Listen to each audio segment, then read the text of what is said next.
முக்கிய செய்திகள். 15% வரியால் பனிப்போர் ஏற்படும் என ட்ரம்புக்கு உலக நாடுகள் எச்சரிக்கை. வர்த்தக ஒப்பந்த பேச்சுவார்த்தையை நிறுத்தி வைக்க இந்தியா முடிவு. கூட்டணி கட்சிகளுடன் தொகுதி பங்கீடு பேச்சுவார்த்தையை தொடங்கியது திமுக. ஸ்டாலினுடன் காங்கிரஸ் தொகுதிகள் குறித்து கே.சி. வேணுகோபால் ஆலோசனை. தமிழ்நாட்டில் இறுதி வாக்காளர் பட்டியல் இன்று வெளியீடு. 5.5 கோடிக்கும் மேற்பட்டோர் இடம்பெறுவர் என எதிர்பார்ப்பு.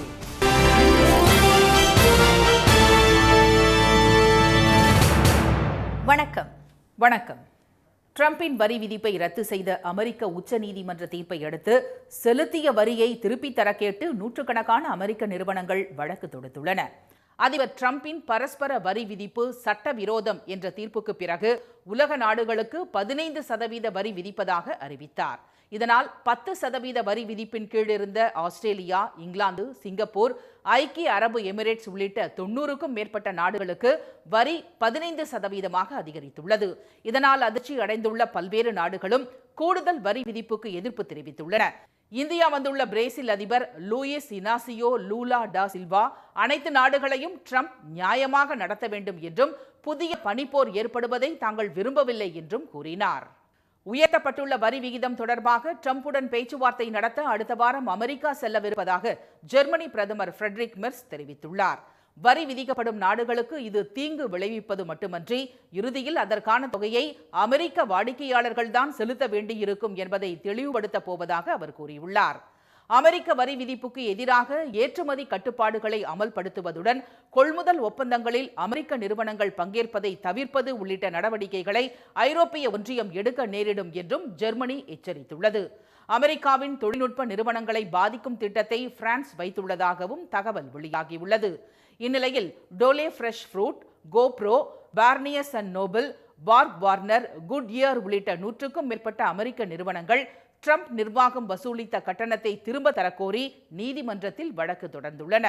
வரி விதிப்பின் மூலம் அமெரிக்க அரசாங்கம் $175 பில்லியன் மேல் வசூலித்துள்ளதாக பென்சில்வேனியா பல்கலைக்கழக வல்லுநர்கள் தெரிவித்துள்ளனர்.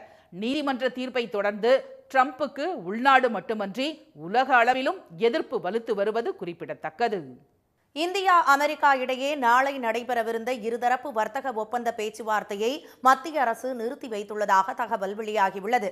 அமெரிக்காவிடம் அதிக வரி வசூலிப்பதாக கூறி இந்தியா, கனடா, சீனா, மெக்சிகோ உள்ளிட்ட பல நாடுகளுக்கு பரஸ்பர வரி என்ற பெயரில் அதிக வரியை ட்ரம்ப் விதித்தார். இந்தியாவுக்கு பரஸ்பர வரி 25%, ரஷ்யாவிடம் எண்ணெய் வாங்கியதற்கு அபராதமாக 25% என 50% வரி விதிக்கப்பட்டது. பின்னர் அமெரிக்க இந்திய வர்த்தக ஒப்பந்தத்தின் அடிப்படையில் இம்மாத தொடக்கத்தில் அது 18% குறைக்கப்பட்டது. இதனிடையே ட்ரம்ப் அறிவித்த அனைத்து வரி விதிப்புகளும் சட்டவிரோதமானவை என்று அமெரிக்க உச்சநீதிமன்றம் 2 நாட்களுக்கு முன்பு தீர்ப்பளித்துள்ளது.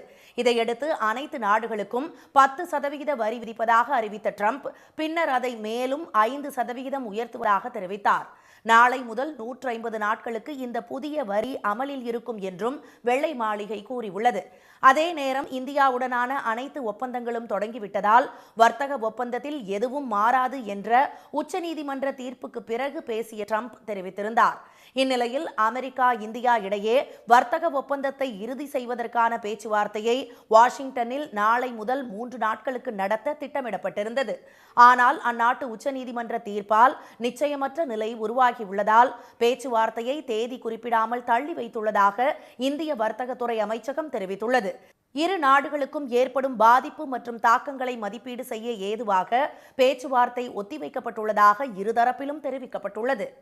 சட்டப்பேரவை தேர்தலை ஒட்டி தொகுதி பங்கீடு குறித்து முதலமைச்சர் திரு மு.க. ஸ்டாலினை காங்கிரஸ் பொதுச் செயலாளர் திரு கே.சி. வேணுகோபால் சந்தித்து ஆலோசனை நடத்தினார். தமிழ்நாடு சட்டப்பேரவை தேர்தலை எதிர்கொள்ள அனைத்து கட்சிகளும் தீவிரம் காட்டி வருகின்றன. திமுக கூட்டணியில் காங்கிரஸ், தேமுதிக, விசிக, மதிமுக, இந்திய கம்யூனிஸ்ட், மார்க்சிஸ்ட் கம்யூனிஸ்ட், இந்திய யூனியன் முஸ்லீம் லீக், மமக, கோமா.தே.க உள்ளிட்ட கட்சிகள் இடம்பெற்றுள்ளன.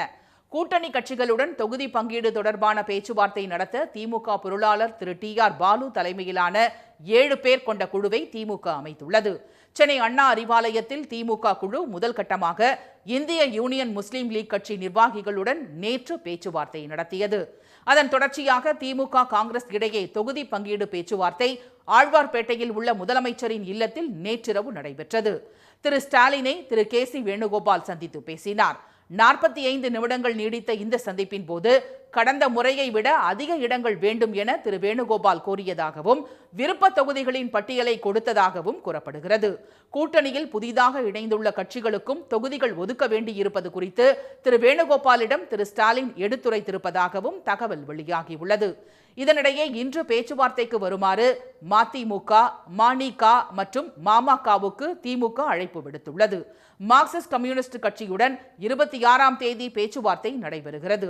இந்திய கம்யூனிஸ்ட் கட்சியுடன் 27ஆம் தேதி திமுக குழு பேச்சுவார்த்தை நடத்துகிறது. அன்றைய தினம் பேச்சுவார்த்தைக்கு வருமாறு கோமா.தேகவுக்கும் அழைப்பு விடுக்கப்பட்டுள்ளது. தமிழ்நாட்டில் பெரிதும் எதிர்பார்க்கப்படும் இறுதி வாக்காளர் பட்டியல் இன்று வெளியிடப்படுகிறது. கடந்த ஆண்டு ஜூன் 24ஆம் தேதி முதல் நாடு முழுவதும் எஸ்ஐஆர் எனப்படும் வாக்காளர் பட்டியல் சிறப்பு தீவிர திருத்தம் மேற்கொள்ளப்பட்டு வருகிறது. முதல் கட்டமாக பீகாரில் 65 லட்சம் வாக்காளர்கள் நீக்கப்பட்டது நாடு முழுவதும் பெரும் பரபரப்பை ஏற்படுத்திய நிலையில் தமிழ்நாடு, புதுச்சேரி, கேரளா, மேற்கு வங்கம் உட்பட 12 மாநிலங்களில் வாக்காளர் பட்டியல் சிறப்பு தீவிர திருத்த பணி நடைபெற்றது. தமிழ்நாட்டில் கடந்த ஜூன் 19ஆம் தேதி வெளியிடப்பட்ட வரைவு வாக்காளர் பட்டியலில் ஒன்றுக்கும் மேற்பட்ட இடத்தில் வாக்குரிமை இருந்தவர்கள், இறந்தவர்கள் என 97 லட்சம் பேரின் பெயர்கள் நீக்கப்பட்டன. இதையடுத்து பட்டியலில் விடுபட்டவர்கள் தங்கள் பெயரை சேர்க்கவும், புதிய வாக்காளர்களை சேர்க்கவும், திருத்தம் செய்ய, முகவரி மாற்றவும் என 34,76,000 விண்ணப்பங்கள் பெறப்பட்டன. அவற்றை ஆய்வு செய்து தகுதியான நபர்களின் பெயர்களை வாக்காளர் பட்டியலில் சேர்த்த பிறகு இன்று இறுதி வாக்காளர் பட்டியல் வெளியிடப்பட உள்ளது. சென்னை தலைமைச் செயலகத்தில் தமிழக தலைமை தேர்தல் அதிகாரி திருமதி அர்ச்சனா பட்நாயக் இறுதி வாக்காளர் பட்டியல் விவரங்களை வெளியிடுகிறார். அதேபோல் மாவட்ட தலைநகரங்களில் மாவட்ட தேர்தல் அதிகாரிகள், அங்கீகரிக்கப்பட்ட அரசியல் கட்சி பிரதிநிதிகள் முன்னிலையில் வாக்காளர் பட்டியலை வெளியிடுவார்கள். voters.eci.gov.in, electoralsearch.eci.gov.in ஆகிய இணையதளங்களிலோ தேர்தல் ஆணையத்தின் ECI-NET கைபேசி செயலி மூலமாகவோ பொதுமக்கள் தங்களது பெயர் இறுதி வாக்காளர் பட்டியலில் உள்ளதா என்பதை சரிபார்த்துக் கொள்ளலாம். தமிழ்நாட்டில் இறுதி வாக்காளர் பட்டியலில் 5.65 கோடி வாக்காளர்கள் இடம்பெறுவார்கள் என எதிர்பார்க்கப்படுகிறது. அமெரிக்க அதிபர் டிரம்பின் பண்ணை வீட்டில் எந்திர துப்பாக்கியுடன் அத்துமீறி நுழைய முயன்ற இளைஞரை காவல்துறையினர் சுட்டுக் கொன்ற சம்பவம் பரபரப்பை ஏற்படுத்தியுள்ளது.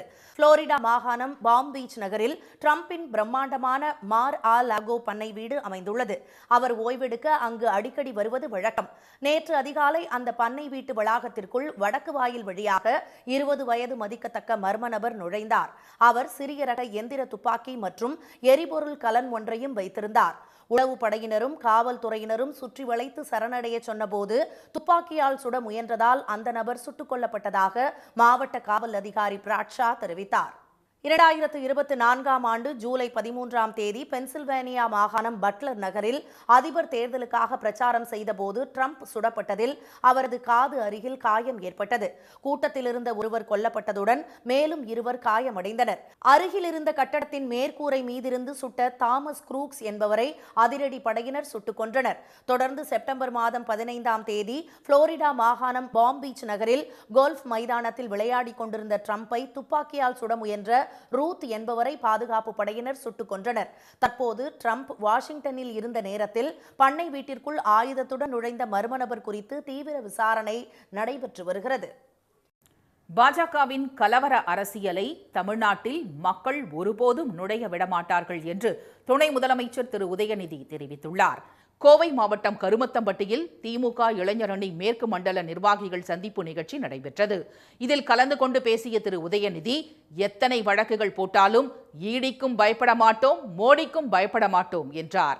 எடப்பாடி திரு பழனிசாமி அதிமுகவை பாஜகவுக்கு மொத்தமாக விற்றுவிட்டதாக அவர் சாடினார். 8 கோடி மக்களுடைய உரிமைகளை பாதுகாக்கும் போரில் பாசிஸ்டுகள் மற்றும் அடிமைகள் இணைந்து திமுக கூட்டணியை எதிர்ப்பதாக திரு உதயநிதி கூறினார். சட்டமன்ற தேர்தலில் தமிழ்நாட்டு மக்கள் உங்களுடைய சங்கி கூட்ட முகத்துல கரியத்தான் நிச்சயம் தமிழ்நாட்டு மக்கள் பூசுவாங்க. இப்ப நடக்கிறது 8 கோடி மக்களுடைய உரிமைகளை பாதுகாக்கின்ற ஒரு போர். பாசிஸ்டுகள் அடிமைகள் எல்லாம் ஒன்னா சேர்ந்து வராங்க. தமிழ்நாட்டை எப்படியாவது சீரழிக்கணும்னு முயற்சி பண்றாங்க. அதை தடுக்க வேண்டிய பொறுப்பு இளைஞரணியினர் நிர்வாகிகள் உங்களுடைய கைகளில் இருக்கு. மத்திய பட்ஜெட் முழுமையாக வாசிக்கப்படுவதற்கு முன்பே திரு பழனிசாமி பாராட்டு தெரிவித்ததாக கூறிய திரு உதயநிதி, பிரதமர் திரு மோடிக்கு ஏற்ற அடிமையாக எடப்பாடி திரு பழனிசாமி மாறிவிட்டதாக விமர்சித்தார். யாரை கண்டும் நடுங்கிய வரலாறு அதிமுகவுக்கு கிடையாது என்று அக்கட்சியின் பொதுச் செயலாளர் எடப்பாடி திரு பழனிசாமி தெரிவித்துள்ளார். திருவள்ளூர் மாவட்டம் மாதவரம் தொகுதியில் தேர்தல் பிரச்சார கூட்டத்தில் பேசிய அவர், அதிமுக ஆட்சி அமைந்தால் 5 லட்சம் பேருக்கு இருசக்கர வாகனம் வாங்க 25,000 ரூபாய் மானியம் வழங்கப்படும் என வாக்குறுதி அளித்தார். பாஜகவை பார்த்து அதிமுக பயப்படுவதாக முதலமைச்சர் திரு மு.க. ஸ்டாலின் கூறியிருப்பதை மறுத்த திரு பழனிசாமி, எந்த கட்சியையும் கண்டு அதிமுக ஒருபோதும் அஞ்சியதில்லை என்றார். பின்னர் பொன்னேரி தொகுதிக்கு உட்பட்ட தடா பெரும்பாக்கத்தில் நடந்த பிரச்சார கூட்டத்தில் திரு பழனிசாமி பேசினார். அதிமுக ஆட்சிக்கு வந்தால் மீனவர்களுக்கான மீன்பிடி தடைக்கால நிவாரண நிதி 8,000 ரூபாயிலிருந்து 12,000 ரூபாயாக உயர்த்தி வழங்கப்படும் என்று அப்போது அவர் கூறினார்.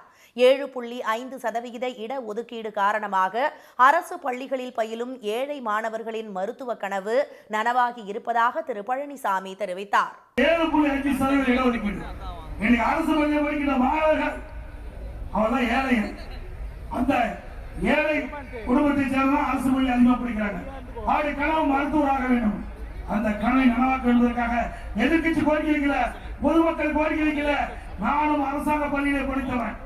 அரசு பள்ளியில் படிக்கிற மாணவர்கள் ஏழைகள். உழைப்பவர்களுக்கு மரியாதை கொடுக்கும் கட்சி என்பதால் அதிமுகவை யாராலும் அழிக்க முடியவில்லை என்றும் திரு பழனிசாமி கூறினார். ஸ்ரீவில்லிபுத்தூரில் தக்காளியை கிலோ 10 ரூபாய்க்கு வியாபாரிகள் கொள்முதல் செய்வதால் விவசாயிகள் வேதனையடைந்துள்ளனர்.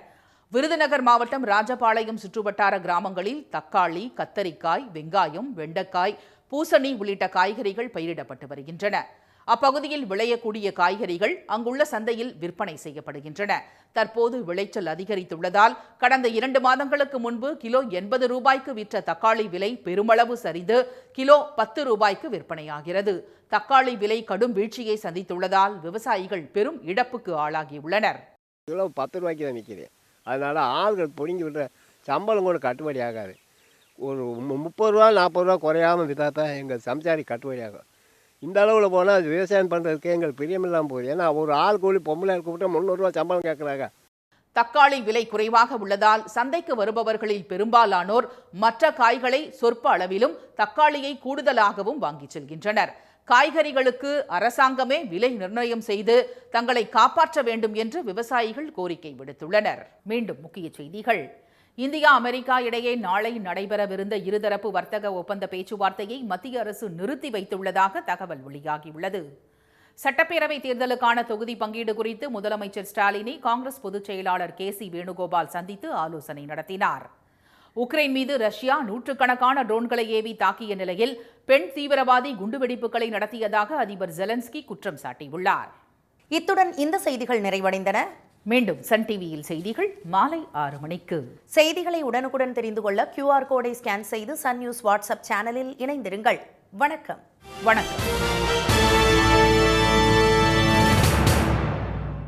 உடனுக்குடன் செய்திகளை தெரிந்து கொள்ள சன் நியூஸ் பெல் ஐகானை கிளிக் பண்ணுங்க.